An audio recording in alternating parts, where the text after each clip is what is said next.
I mean, we're coming up to Christmas, and here we are.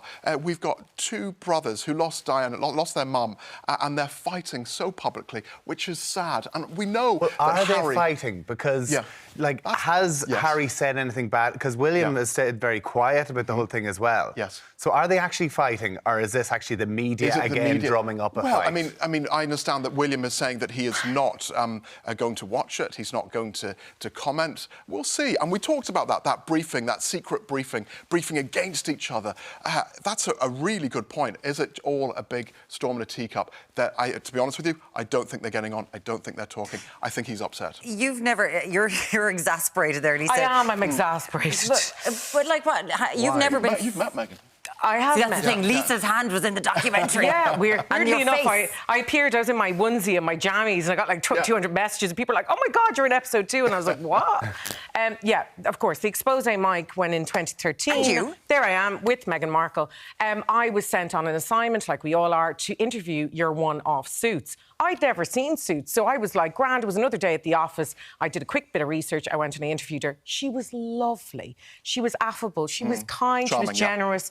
She's a lovely, bubbly, funny, friendly American who had come into the Guinness Hop store and pulled some pints with me and talked about how she fancied Colin Farrell. Brilliant. The report went out. Everyone loved it. Never heard a word. And then 7 years later, of course, she marries Prince Harry and then, of course, appears in the documentary. But the context of how it appeared was obviously about a montage of her life pre-Harry. And I think what's upsetting people about the documentary, where I actually think it's very brave and it's honest, I think she's quite self-deprecating, is that she was, unbeknownst to herself, travelling in this vortex into the royal family, didn't really know how to curtsy, didn't know how to do certain things. I think she did to a certain degree, but I think ultimately, she speaks her truth in the documentary. I don't think they would have put a force behind it, her own voice to say, listen, I'm a normal girl, you know, I did lovely things, I had my own wonderful life, the Tiganello, she had, internet sensation. And good to go. She had money, she had homes, she had dogs. But I'm very aware that this is four white people here on this couch discussing this. Privileged. And it is. And Nels, that's the thing. An awful lot of people are viewing this,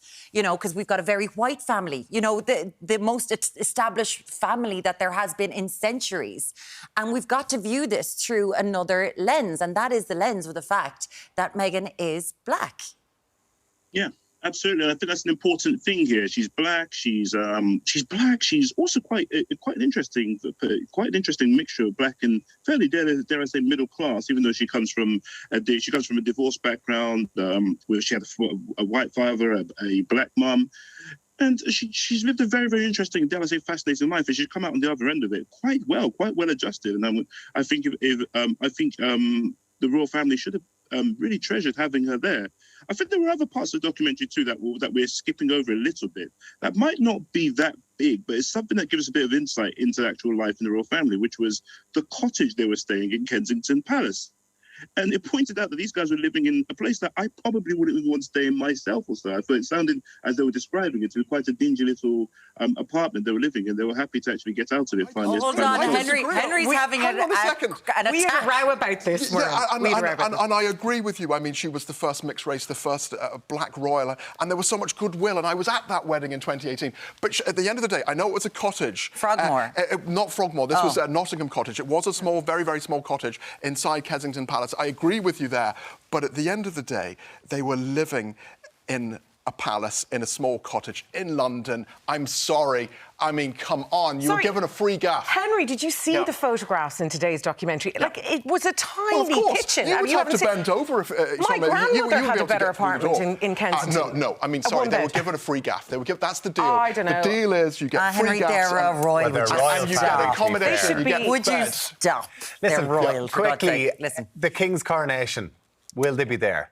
That's a really good question. So. That's a really good question. I know the media is saying, oh, they're not invited, they're unwelcome, but a deal will be struck. They will be there. Yeah. I will be there. Will you be there? I'll be there. Oh, you'll be there. Nels, do you think that they're going to be... And they'll have to be invited to the coronation, won't they? Without a shadow of a doubt, they will be there. It would be the biggest shooting of the series. The royal family will be shooting themselves in the foot if they weren't there. They're rock stars. That's the key thing about this also, because they haven't really stepped on the royal family's toes here.